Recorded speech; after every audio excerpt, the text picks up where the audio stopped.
So இவ்வளோ நேரம் நீங்கள் வந்துட்டு எதிர்பார்த்துட்டு இருந்த நம்மளுடைய கட்டுமானம் உள்ளிட்ட ரியல் எஸ்டேட் துறையின் ஆற்றல் மிகு எழுச்சி தலைவர் மற்றும் நிறுவனர் ஃபெய்ரா திருமிகு டாக்டர் ஹென்றி அவர்கள். Sir please, sir please welcome sir.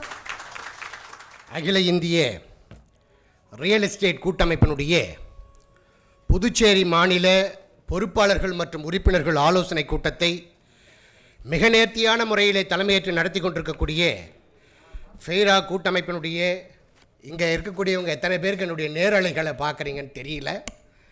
தமிழகத்தில் இன்றைக்கி இத்தனை பேர் நீங்கள் பாராட்டுறீங்கன்னு சொன்னால் அதுக்கு ஃபெய்ரா வேலை பார்த்ததுனால மட்டும்தான் இன்றைக்கு இத்தனை திட்டங்களை கொண்டு வர முடிஞ்சது. அதனால் என்னுடைய அன்பு வேண்டுகோள், யாரும் சங்கடப்படாதீங்க, தயவு கூர்ந்து. ஏன்னா நான் பார்க்குறேன் பேராசிரியர்லாம் அற்புதமான கருத்துக்களை சொல்கிறாரு, அங்கே வீடியோ கால் பேசிகிட்டு இருக்கிறீங்க. எனக்கு மிகுந்த வருத்தம். நம்ம ஏன் வளர முடியல, நம்மளால் ஏன் சாதிக்க முடியல?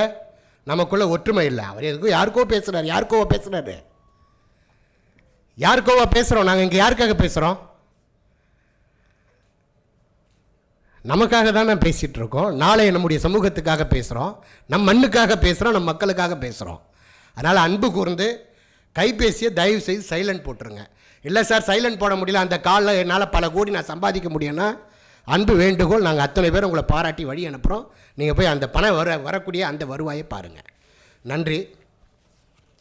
மிக நேர்த்தியான முறையில் இந்த சிறப்பு வாழ்ந்த கூட்டத்தை தலைமையேற்று நடத்தி கொண்டிருக்கக்கூடிய என் அன்பிற்கும் நம்பிக்கைக்கும் உரிய ஃபெய்ரா கூட்டமைப்பினுடைய புதுவை மாநில தலைவர் மரியாதைக்குரிய தன்னுடைய அன்பால் அனைவரையும் ஈர்த்திருக்கிற அன்பு அண்ணன் அவர்களே, இந்நிகழ்ச்சிக்கு சிறப்பு அழைப்பாளராக இங்கே வருகை தந்து தன்னுடைய கருத்துக்களை மிக அற்புதமாக சிறப்புரையாற்றி அமைந்திருக்கிற மரியாதைக்குரிய பேராசிரியர் அருமை அண்ணன் ராமதாஸ் அவர்களே, இந்நிகழ்ச்சிக்கு சிறப்பு சேர்க்கக்கூடிய வகையிலே வருகை தந்து இங்கே வாழ்த்துறை வழங்கி விடைபெற்றிருக்கிற மரியாதைக்குரிய சட்டமன்ற உறுப்பினர்கள், அன்பிற்கினிய நேரு அண்ணன் அவர்களே, ஜான்குமார் அவர்களே, வைத்தியநாதன் அண்ணன் அவர்களே, அதேபோன்று ஃபெய்ரா எப்படியெல்லாம் முன்னெடுக்குமோ அதை போன்று எப்பொழுதுமே ஃபயராகவும் ஒரு சென்சிட்டிவாகவும் இந்த அமைப்பையும் நிறுவனத்தையும் நடத்தி கொண்டிருக்கக்கூடிய மரியாதைக்குரிய முன்னாள் சட்டமன்ற உறுப்பினர் அருமை அண்ணன் ஓம் சக்தி சேகர் அவர்களே, இந்த அழைப்புதலில் நிறைய சட்டமன்ற உறுப்பினர்களுடைய பெயரை போட்டிருக்காங்க. அத்தனை பேரும் வர இருக்கிறாங்களா அப்படிங்கிறதும் தெரியல. இருந்தாலும் நம்முடைய உணர்வுகளுக்கு மதிப்பளித்து இந்த மண்ணுக்கும் மக்களுக்கும் நல்லது செய்ய வேண்டும் என்கிற எண்ணத்தில் சட்டமன்றத்திலே நம்முடைய தீர்மானங்களை முன்மொழிய இருக்கின்ற சட்டமன்ற உறுப்பினர்களே, தலைப்பு தவறா தலைமை தவறா என்று தெரியவில்லை. இந்த தலைப்பிற்காக இந்த கூட்டத்தை புறக்கணித்திருக்கிற மரியாதைக்குரிய புதுவை மண்ணினுடைய மைந்தர் முதலமைச்சர் அவர்களே,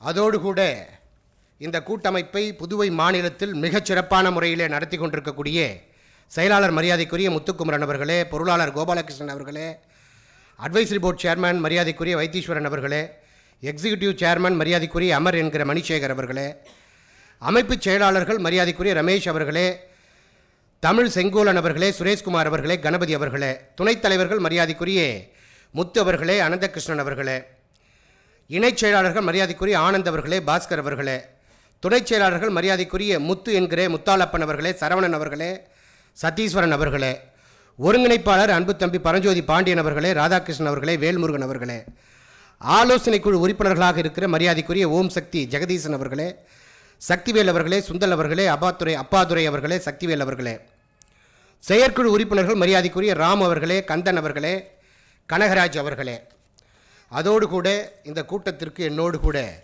வருகை தந்து சிறப்பித்துக் கொண்டிருக்கக்கூடிய மரியாதைக்குரிய செயலாளர் ராஜா ஃபக்ருதீன் அவர்களே, பாஸ்கரன் அவர்களே, விஜயராமன் அவர்களே, மதுரையினுடைய PRO மதுரை பாண்டியன் அவர்களே, அருமையன் நடராஜ் அவர்களே, மதி அவர்களே, பூவை மனோகரன் அவர்களே, மேலாளர் சிவகுமார் அவர்களே, அலிபாய்ஸ் அவர்களே, முகமது அஸ்ரஃப் அவர்களே, சரவணன் அவர்களே, பாபு அவர்களே, சங்கர் அவர்களே, மோகன் அவர்களே, திருமலை அவர்களே, தேசிய செயற்குழு உறுப்பினர் திரு பாபு என்கிற வேடியப்பன் அவர்களே, இந்த கூட்டத்தில் எனக்கு முன்பாக மிகச்சிறப்பான முறையிலே கட்டுனராக இருந்து இங்கே சிறப்பான முறையிலே வாழ்த்துரை வழங்கியிருக்கிற மரியாதைக்குரிய சிவகாந்தன் அவர்களே, தங்க மணிமாறன் அவர்களே, பார்த்தசாரதி அவர்களே, தமிழ் மலர்மன்னன் அவர்களே, கார்த்திகேயன் அவர்களே, நில வணிக சங்கத்தினுடைய தலைவர் ஐயா பழனிசாமி உள்ளிட்ட ஏனைய பொறுப்பாளர்களே, உங்கள் அத்தனை பேருக்கும் என்னுடைய இனிய சிரம் தாழ்ந்த இதயம் கனிந்த வணக்கங்களையும் வாழ்த்துக்களையும் தெரிவித்துக் கொள்கின்றேன். இன்றைக்கு தமிழகத்தில் மிகச்சிறப்பான முறையில் ரியல் எஸ்டேட் அப்படிங்கிறது அது ஏதோ அபிவிருத்தியாளர்கள், மனை அபிவிருத்தியாளர்கள் அல்லது நிலம் வாங்கி விற்கிறவர்களுக்கான சொல் என்பது போல நம்முடைய கட்டுனர் அருமை நண்பர் இங்கே பேசிட்டு அமர்ந்திருக்கிறாரு. ரியல் எஸ்டேட் என்பது பொது சொல். அதில் கிட்டத்தட்ட 120 டிவிஷன்ஸ் இருக்குது. அந்த ரியல் எஸ்டேட் அப்படிங்கிறது தான் நம்முடைய கூட்டமைப்பு. இந்த கூட்டமைப்பை பொறுத்த வரைக்கும் கட்டுனர்கள், வீட்டுமனை அபிவிருத்தியாளர்கள், ஆர்கிடெக்ட் மற்றும் பொறியாளர்களை உள்ளடக்கி ஒரு ஆகச்சிறந்த கூட்டமைப்பாக இந்த கூட்டமைப்பு கட்டமைக்கப்பட்டு கிட்டத்தட்ட 14 மாநிலங்களில் மிகச்சிறப்பான முறையில் ஆற்றல் மிகு துடிப்பு மிகு இளைஞர்களை கொண்டு இந்த கூட்டமைப்பை நம்ம நடத்திக்கிட்டு இருக்கிறோம். இந்த கூட்டமைப்பு பார்த்திங்கன்னா 1989ஆம் ஆண்டு சங்கமாக துவக்கப்பட்டது.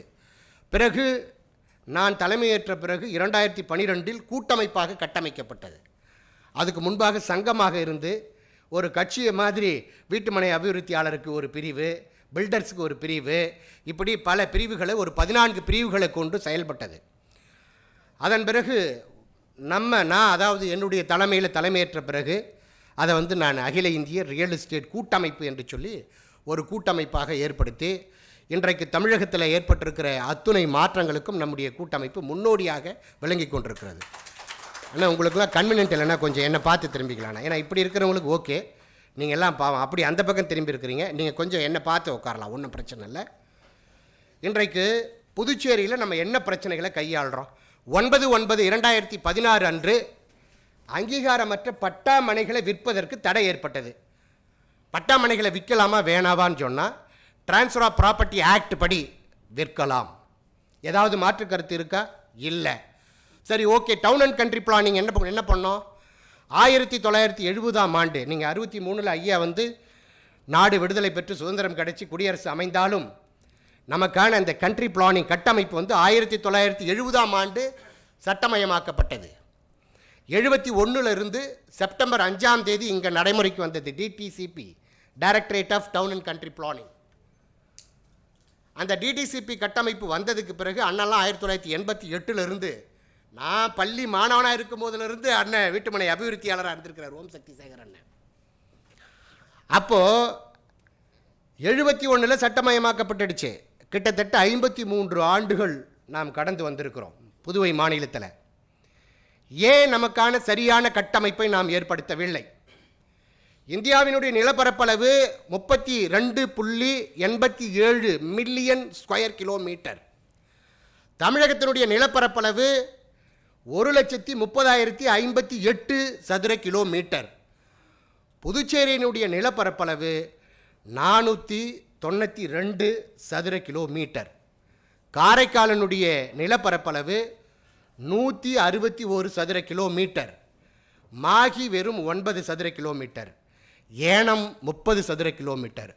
ஒட்டுமொத்தமாக 692 சதுர கிலோமீட்டர் தான் இந்த புதுச்சேரியினுடைய நிலப்பரப்பளவு. நீங்கள் தமிழகத்தை ஒப்பிடும் பொழுது 187 மடங்கில் ஒரு மடங்கு தான். சென்னையினுடைய கார்பரேஷன் ஏரியா 426 சதுர கிலோமீட்டர். சென்னையினுடைய தற்பொழுது பெருநகர வளர்ச்சி குழுமத்தினுடைய பரப்பளவு 1189 சதுர கிலோமீட்டர்.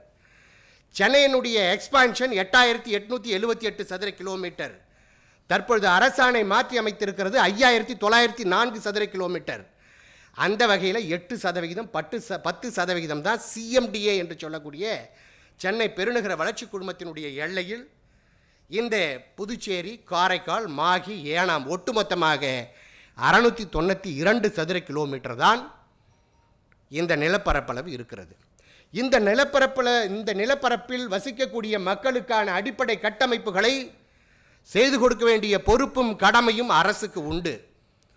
ஆனால் என் சமூகத்தை சார்ந்த கட்டுமானம் உள்ளிட்ட ரியல் எஸ்டேட் துறை சார்ந்த முன்னாள் பாராளுமன்ற உறுப்பினர் ஐயா ராமதாஸ் அவர்கள் நெஞ்சு உள்ளத்தோடு நெகிழ்ந்து பாராட்டினார்கள்.